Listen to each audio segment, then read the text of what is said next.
Good morning dear students. कल हम angular projection के इसमें time of flight, horizontal range और वेलोसिटी आपको कैलकुलेट करके दिखाई थी।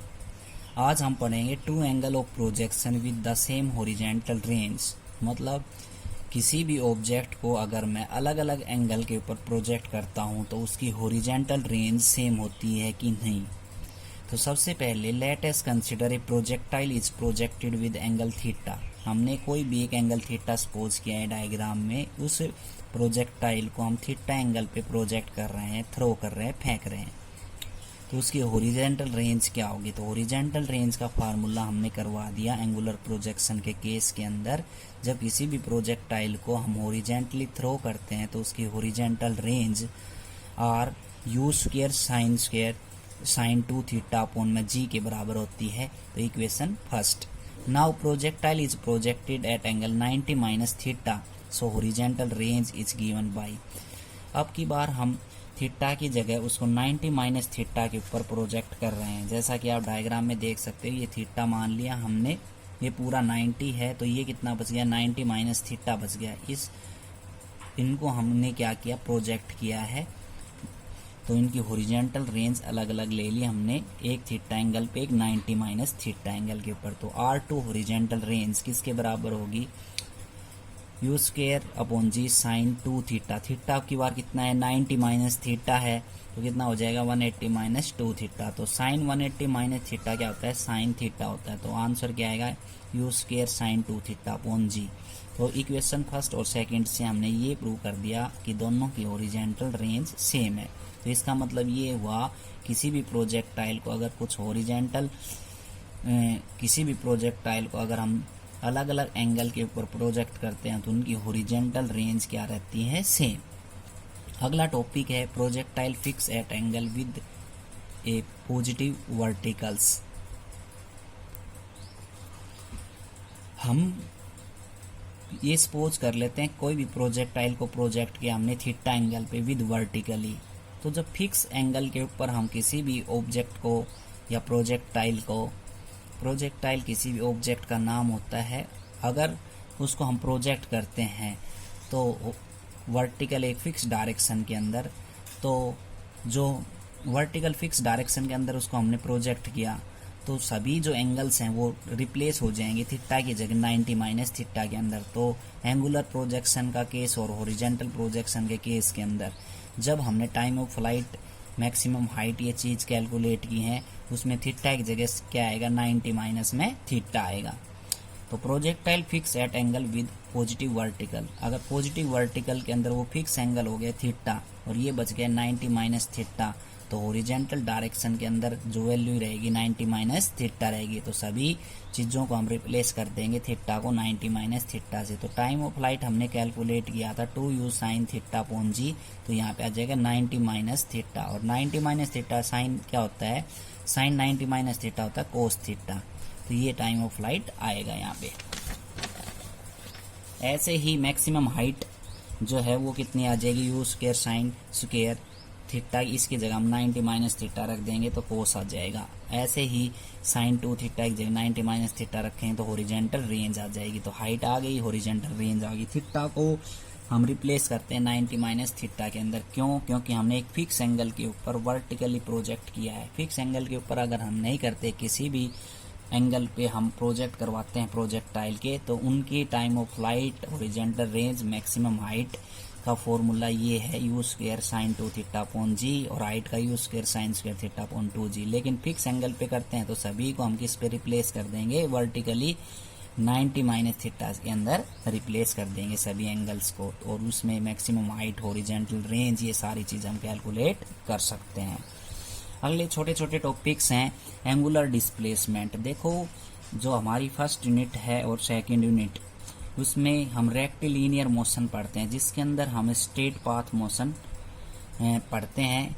कोई भी ऑब्जेक्ट एक स्ट्रेट पाथ ट्रेवल करता है। एंगुलर का मतलब क्या है? कि वो सर्कल के अंदर मूव कर रहा है, रोटेशनल मोशन के अंदर है।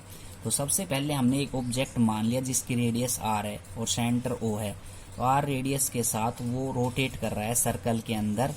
तो p क्या उसकी आर्क होगी, लेंथ होगी, और r उसकी क्या होगी, रेडियस, और थीटा उसका क्या हो गया, एंगल।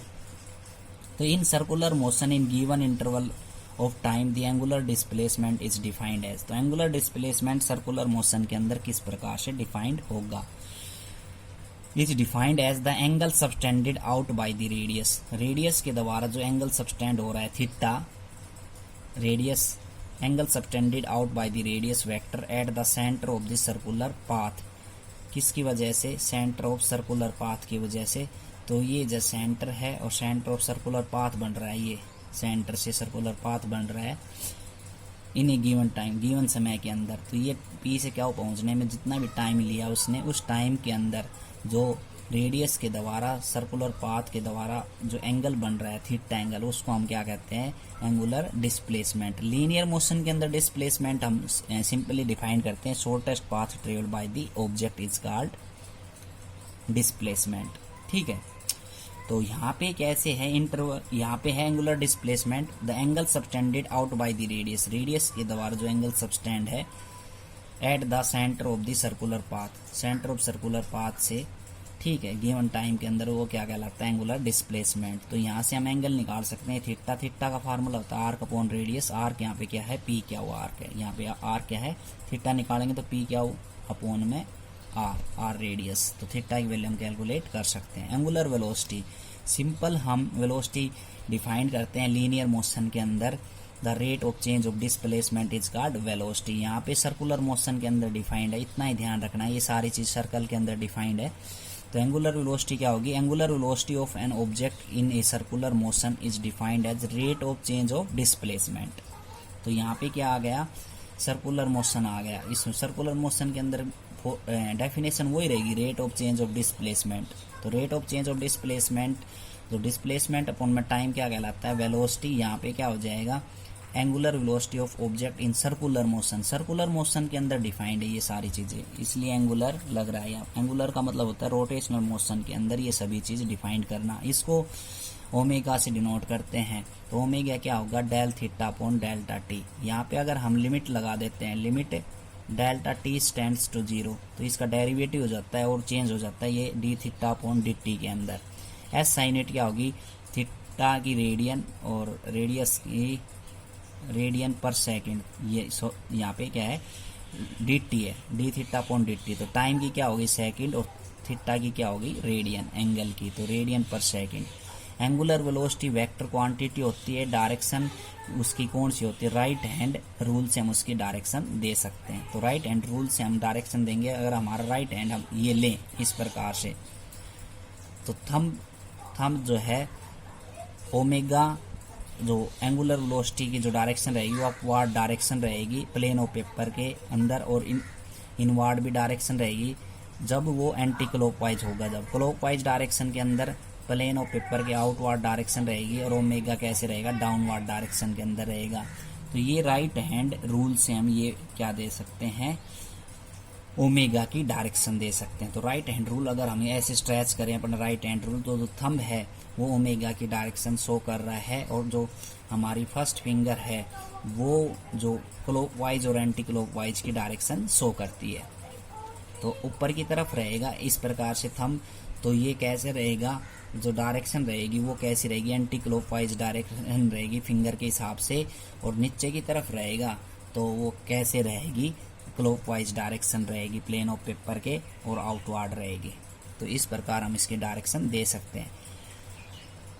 अब आगे पढ़ते हैं relation between linear velocity and angular velocity. Linear velocity जो हम रेक्टिलिनियर के अंदर स्ट्रेट पाथ के अंदर जो वेलोसिटी पढ़ते हैं उसको हम लीनियर वेलोसिटी कहते हैं। एंगुलर वेलोसिटी जो सर्कल के अंदर जो ऑब्जेक्ट मूव कर रहा है तब हम वेलोसिटी आती है, उसको हम क्या कहते हैं, एंगुलर वेलोसिटी। तो हम मान लेते हैं, let us consider an object is moving angular circular motion at the centre O and radius R and time t is given.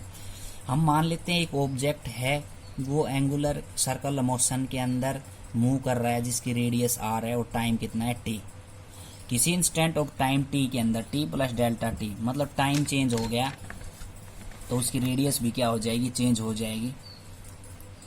किसी इंस्टेंट ऑफ टाइम टी के अंदर रीच एट पॉइंट क्यू, तो ये पहले पी पॉइंट था, उसका time T था, अब टी प्लस डेल्टा टी हो गया तो उसकी रेडियस कितनी हो गई, आर प्लस डेल्टा आर हो गई।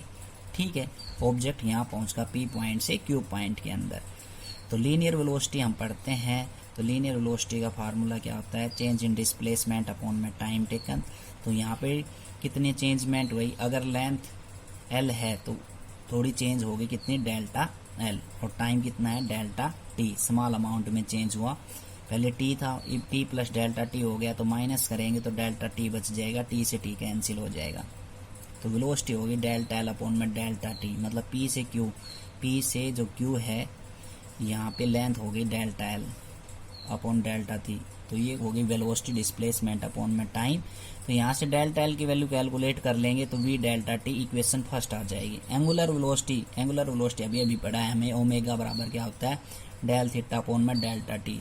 तो डेल थीटा की वैल्यू निकाल लेंगे ओमेगा डेल्टा टी। अब ये फॉर्मूला आपने पढ़ा है, एंगल क्या होता है, आर्क अपॉन में रेडियस। तो एंगल को डेल थीटा लिखा हमने, आर को डेल्टा एल लिखा, रेडियस को आर लिखा। ठीक है, तो यहाँ पे जो हमने पहली इक्वेशन और दूसरी इक्वेशन में डेल्टा एल और डेल थीटा की वैल्यू निकाली है, वो इक्वेशन थर्ड के अंदर रख देंगे डेल्टा थीटा और डेल एल की वैल्यू। तो ये वैल्यू रखेंगे ओमेगा डेल्टा टी और we delta T, delta T से डेल्टा टी कैंसिल, तो ओमेगा बराबर वी अपॉन आर आ गया, वी बराबर ओमेगा आर। वी क्या है, लीनियर वेलोसिटी, ओमेगा क्या है, एंगुलर वेलोसिटी, आर क्या है, रेडियस। इंपॉर्टेंट रिलेशन है, वी बराबर ओमेगा आर। आज के लिए इतना ही, थैंक यू।